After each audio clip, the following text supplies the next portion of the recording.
हमारी सरकार प्रतिबद्ध है 27% आरक्षण देने के लिए। ओबीसी के परिवार के साथियों, अब जागो। और ये जो 27% आरक्षण की प्रतिबद्धता है, 14% के अलावा जो हमारे जो शेष बच्चे लोग हैं उन सबको इसका लाभ किसी मिले। कांग्रेस पार्टी पूरी तरीके से 27% आरक्षण के लिए खून की अंतिम बूंद तक भी न्यौछावर करना पड़ेगी तो करेगी। पिछड़ा वर्ग के लिए वो स्थिति बन गई है कि वोट दे के ठगा लो। इसके पहले शिवराज जी थे पिछड़ा वर्ग के, लेकिन आरक्षण की लड़ाई नहीं लड़ पाए। मोहन यादव जी आए, पिछड़ों के नेता बताते। प्रधानमंत्री अपने देश के सबसे गरीब पिछड़ों के नेता बताते, लेकिन पिछड़ों को पिछड़े करते जा रहे। हम कोशिश करेंगे सबको ज्वाइनिंग कराए। वो 27% आरक्षण देने के लिए मध्य सरकार प्रतिबद्ध है। मध्य प्रदेश में 27% ओबीसी आरक्षण को लेकर एक बार फिर घमासान तेज हो गया है। मामले में एक बार फिर बीजेपी और कांग्रेस खुलकर आमने सामने आ गई है। सुप्रीम कोर्ट में 4 जुलाई को हुई ताजा सुनवाई के बाद ये मामला फिर से जोरदार तरीके से गरमाने लगा है। कांग्रेस प्रदेश अध्यक्ष जीतू पटवारी ने मोहन सरकार पर जमकर हमला बोला। उन्होंने कहा कि ओबीसी वर्ग को अब जागना होगा। बीजेपी सरकार इसी वर्ग के सहारे सत्ता में बैठी है, मगर इसी वर्ग के हितों को दरकिनार कर इनके बच्चों के भविष्य का गला घोंट रही है। माननीय सुप्रीम कोर्ट ने ये कहा कि अध्यक्ष जब कानून बन गया तो लागू क्यों नहीं कर। इससे पहले की जब सुप्रीम कोर्ट की हियरिंग थी तब उन्होंने तुषार मेहता जी ने, हमारे सॉलिसिटर जनरल ने, सरकार के वकीलों ने जब ये कहा कि 13% से 27% की जो गैप है, क्या हम उसको फिलफुल करें या नहीं करें, तो कोर्ट ने जब कहा था आज से 3 जीरो पहले की बात कि ये सरकार का दायित्व है, उसको क्या करना है, ये कोर्ट ने बताई। हमारे तरफ से कोई रोक नहीं। दूसरी बार इससे पहले जब 25 तारीख को कोर्ट ने सीधा सरकार को कहा कि आप ये कानून जब बन गया है तो लागू क्यों नहीं करते, और किसने रोका है आपको? अगली हियरिंग हो जब बताना कि क्या कर रहे हो। कल जब 4 तारीख को ये सुनवाई हुई तो सीधे सरकार के वकीलों ने ये कहा कि हम इस अध्यादेश के अगेंस्ट हैं। ओबीसी के परिवार के साथियों, अब जागो। समझो आपकी ये लोग आपके कंधे पे बैठ के सत्ता में बैठे हैं और आप ही के बच्चों के भविष्य का गला घोटने में ये कोई कोर कसर बाकी नहीं छोड़ा। जीतू ने यह भी कहा कि कांग्रेस खून की आखिरी बूंद तक ओबीसी वर्ग के हितों की लड़ाई लड़ेगी। कांग्रेस पार्टी पूरी तरीके से 27% आरक्षण के लिए खून की अंतिम बूंद तक भी न्यौछावर करना पड़ेगी तो करेगी। पर मोटे तौर पे एक लाइन में अगर कोई ओबीसी के परिवार वालों को धोखा देता है, उनके खिलाफ है, उनका दुश्मन है, फिर से मैं इस शब्द का उपयोग कर रहा हूं, तो भारतीय जनता पार्टी की विचारधारा, ये वो लोग जो कुंठित मानसिकता से एक गरीब वर्ग को मेन धारा में नहीं आने देना चाहते, वो विचार कोई है तो भारतीय जनता पार्टी का आरएसएस है। वहीं नेता प्रतिपक्ष उमंग सिंघार ने भी बीजेपी सरकार पर गंभीर सवाल उठाए। उन्होंने कहा कि ओबीसी वर्ग बीजेपी को वोट देकर ठगा गया है।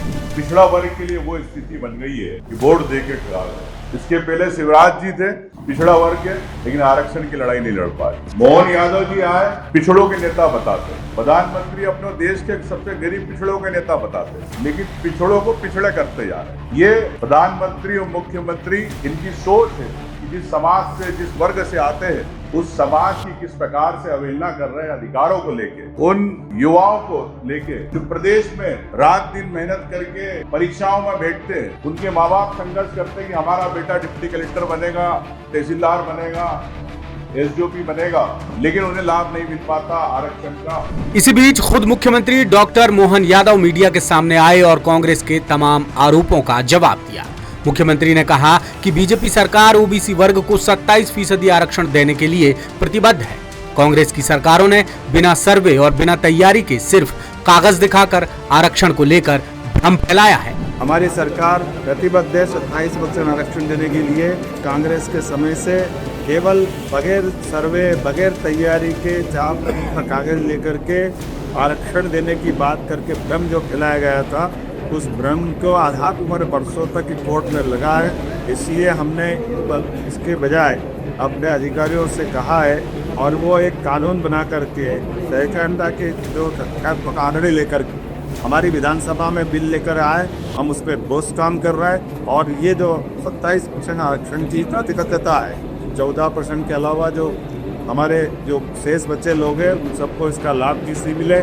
आज जैसे बदलते दौर में हमने अपने सारे अधिकारी कर्मचारी से लंबित असलों का निराकरण किया, चाहे वो प्रमोशन वाला मामला, उसी प्रकार से लंबित ऐसे विद्यार्थी जो इस चक्कर में कोर्ट के कारण से ज्वाइनिंग नहीं दे पाए, उन सबको भी हम कोशिश करेंगे सबको ज्वाइनिंग कराए और 27% आरक्षण देने के लिए मध्य सरकार कटिबद्ध है। इधर 4 जुलाई को सुप्रीम कोर्ट में 3 मिनट तक सुनवाई हुई, जिसमें डिविजनल बेंच ने मुख्य सचिव अनुराग जैन से जवाब मांग लिया है।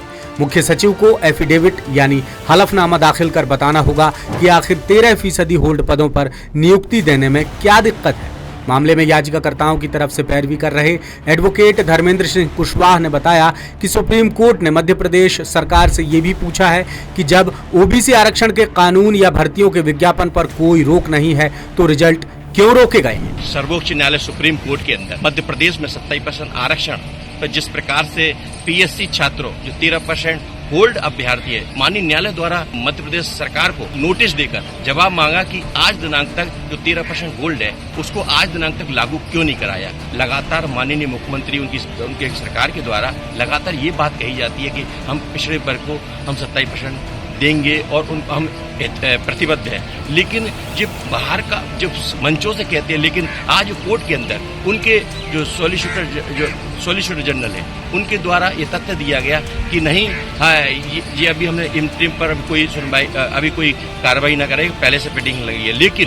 लेकिन हमने जब उनसे ये बोला गया कि इसको ना साहब थोड़े पास की डेट दी जाए, लेकिन उन्होंने उसको भी इग्नोर करते हुए उसका विरोध किया गया। इससे स्पष्ट दिखाई दे रहा है कि सरकार पिछड़ा वर्ग विरोधी है। मोहन यादव की सरकार पूरी तरह से पिछड़े वर्ग को हिस्सेदारी नहीं दे सकती। सुप्रीम कोर्ट में बहस के दौरान सॉलिसिटर जनरल तुषार मेहता ने सरकार की तरफ से 27% आरक्षण लागू करने से साफ इनकार कर दिया। उन्होंने कहा कि भले ही प्रदेश में कानून पर कोई स्टे नहीं है, लेकिन सरकार सभी ट्रांसफर याचिकाओं के अंतिम निराकरण तक 27% ओबीसी आरक्षण लागू नहीं करेगी। कुल मिलाकर यह मामला पूरी तरह मोहन सरकार की नीयत और नीति पर आ टिका है, यानी सरकार चाहे तो तत्काल 27% ओबीसी आरक्षण लागू कर सकती है, मगर सवाल यही है कि आखिर सरकार ओबीसी वर्ग को कानून के मुताबिक आरक्षण क्यों नहीं दे रही है। लेटेस्ट, इन्वेस्टिगेटिव और इन डेप्थ खबरें देखने के लिए ज्वाइन कीजिए द सूत्र का व्हाट्सएप चैनल, सब्सक्राइब कीजिए यूट्यूब चैनल, लाइक कीजिए फेसबुक पेज और पढ़ते रहिए वेबसाइट www.dasudr.com।